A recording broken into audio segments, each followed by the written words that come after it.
মঙ্গলবার রাজধানীর মেলার মাঠ স্থিত সিপিআইএম রাজ্য দপ্তরে পালন করা হয় ৫৮তম জনশিক্ষা দিবস। উপস্থিত ছিলেন সিপিআইএম রাজ্য কমিটির সম্পাদক জিতেন্দ্র চৌধুরী সহ অন্যান্য নেতৃত্বরা। উপস্থিত সকলেই শহীদ বেদিতে ফুল দিয়ে শহীদদের প্রতি শ্রদ্ধা নিবেদন করেন। পরে সেখানে দলীয় পতাকা উত্তোলন করা হয়। এক সাক্ষাৎকারে সিপিআইএম রাজ্য সম্পাদক জিতেন্দ্র চৌধুরী জানান, ১৯৪৫ সালে দ্বিতীয় বিশ্বযুদ্ধের পর পাহাড়ি রাজ্য ত্রিপুরার যুবরা সেই সময়ের পরিস্থিতি নিয়ে দিনভর আলোচনায় বসে। দিনভর আলোচনা শেষে তারা স্থির করে যে আগে মানুষকে স্বাক্ষর করতে হবে, তাই তারা নিরক্ষরতা ও কুসংস্কারের বিরুদ্ধে আন্দোলনের সিদ্ধান্ত গ্রহণ করে। তাই ১৯৪৫ সালের ২৭ ডিসেম্বর জনশিক্ষা সমিতি গঠিত হয়। কিন্তু দীর্ঘ ৭৭ বছর পরও ত্রিপুরা রাজ্য এখনো পুরোপুরিভাবে নিরক্ষরতা ও কুসংস্কার থেকে বেরিয়ে আসতে পারেনি। দেশের সংখ্যাগরিষ্ঠ মানুষের মধ্যে এখনো সচেতনতার অভাব রয়েছে। ফলে দেশের কোটি কোটি মানুষের উপর বর্তমান শাসক তাদের শোষণের জাতাকল চালিয়ে যাচ্ছে। সবাইকে নমস্কার। আজ ২৭শে ডিসেম্বর, বাংলা ১১ই পৌষ। আজ থেকে ৭৭ বছর আগে একটা ঐতিহাসিক সন্ধিক্ষণে এই ত্রিপুরাজ্যের মধ্যে আরেকটি সৌজ্জ্বল ইতিহাস রচনার সূত্রপাত হয়েছিল। ১৯৪৫ মানে হলো দ্বিতীয় বিশ্বযুদ্ধের অবসানে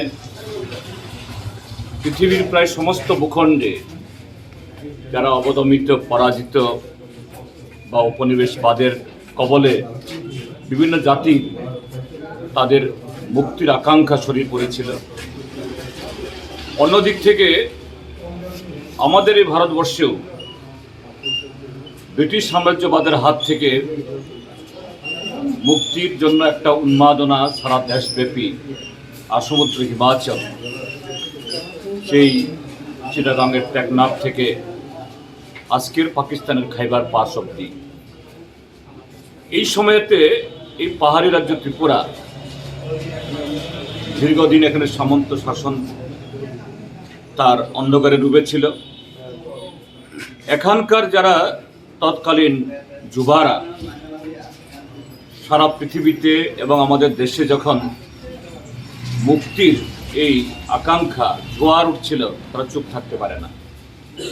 তার এই ঢেউ হিসাবে সেই সময়কার যুবা কমরেড দশরথ, সুধন্য, হেমন্ত এবং ডক্টর নির্মণিতা বর্মারা, তারা আমাদের এই আগরতলা শহরের অদূরে দুর্গাচুমনি পাড়াতে তারা মিলিত হন এবং তারা আলোচনা করেন দিনভর সকাল থেকে সন্ধ্যা অবধি কি করবেন। তারা কি রাজার বিরুদ্ধে অস্ত্র ধরে বিদ্রোহ করবেন, না তারা ভারতীয় যে বিপ্লবীদের সাথে যোগদান করে সেখানে যোগদান করে পরবর্তী সময়তে ত্রিপুরাজ্যের মধ্যেও এই মুক্তির স্বাদ আচ্ছাদনের সেই উদ্যোগ গ্রহণ করবেন। সারা দিনভর আলোচনা শেষে তারা এই সিদ্ধান্ত উপনীত হন যে না, যতক্ষণ না অবধি এই রাজ্যের প্রজাদের, অধিবাসীদের তাদের নিরক্ষরতা, কুসংস্কার, এই অন্ধকারের জঠর থেকে বের করানো যাবে, সেখানে বিপ্লব, স্বাধীনতা, মুক্তি এর কোনো অর্থই থাকবে না। রাজার বিরুদ্ধে সে বিদ্রোহ এটা বুমেরাং হবে। কাজে প্রথমত নিরক্ষরতার বিরুদ্ধে, কুসংস্কারের বিরুদ্ধে লড়াই করতে হবে। সেই সিদ্ধান্ত থেকে জনশিক্ষা সমিতি গঠিত হয় ১৯৪৫-এর আজকের দিনে। আজকে তার ৭৮তম বর্ষ।